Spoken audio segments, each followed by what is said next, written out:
एक राज्य 13 लाख लोग और चाइना का दावा। अरुणाचल प्रदेश इंडिया का हिस्सा है, लेकिन चाइना क्यों दावा करता है कि वो साउथ तिब्बत का हिस्सा है? इस सवाल का जवाब सिर्फ राजनीति नहीं, बल्कि छुपा हुआ है हिमालय के इतिहास में। दोस्तों, अरुणाचल प्रदेश का सबसे इम्पोर्टेंट एरिया है तवांग। जहीं पर है तवांग मोनेस्ट्री, दुनिया की second largest Buddhist monastery. Tibet के हिस्टोरियन कहते हैं कि तवांग उनका कल्चरल रीजन था, मगर ब्रिटिशर्स ने वो इंडिया को दे दिया।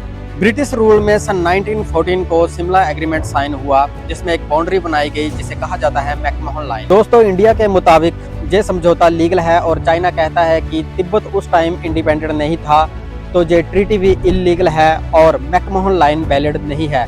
यहीं से शुरू होता है पूरा डिस्प्यूट। चाइना अरुणाचल को साउथ तिब्बत बोलता है और 3 बड़े रीजन देता है।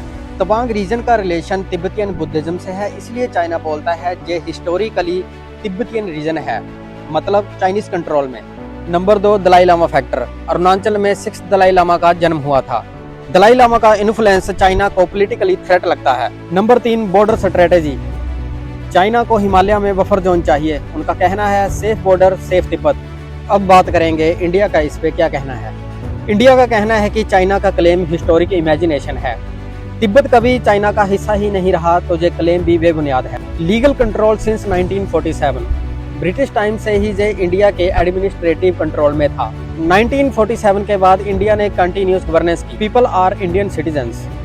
अरुणाचल प्रदेश के लोग और उनकी प्रमुख जनजातियां जैसे मोनपा, नीसी, आपातानी आदि सब इंडियंस हैं। उनकी आइडेंटिटी, उनकी लैंग्वेज और कल्चर इंडियन ओरिएंटेड है। Number 3, democratic consent.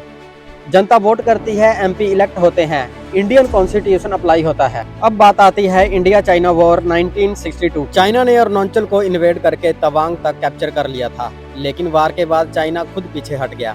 ये प्रूफ करता है कि चाइना का लॉन्ग टर्म कंट्रोल कभी नहीं था। वार के बाद भी उन्होंने क्लेम कंटिन्यू रखा साउथ तिब्बत का। अब बात करेंगे आज की सिचुएशन की। बॉर्डर पर LAC line of actual control है। चाइना रेगुलरली रीनेम करता है अरुणाचल के विलेजेस को और मैप्स में फेक नेम लगाता है। अरुणाचल प्रदेश का झगड़ा सिर्फ जमीन का झगड़ा नहीं, चाइना के लिए ये स्ट्रेटेजिक पहाड़ों और पानी की पावर का खेल है। अरुणाचल प्रदेश के पहाड़ों से चाइना को पूरा साउथर्न तिब्बत दिखाई देता है, जहां से मिलिट्री कंट्रोल और सर्विलेंस आसान हो जाता है। Number 2, hydro power control. Brahmaputra जो इंडिया को शक्ति देता है, वो चाइना से यारलुंग त्सांग पो के नाम से बहकर आता है। चाइना इसका पानी, डैम और पावर को कंट्रोल करके फ्यूचर में प्रेशर क्रिएट कर सकता है। दोस्तों, ये सिर्फ बॉर्डर का डिस्प्यूट नहीं, ये हिस्ट्री, कल्चर, स्पिरिचुअल पावर और जियोपॉलिटिकल का परफेक्ट स्टॉर्म है।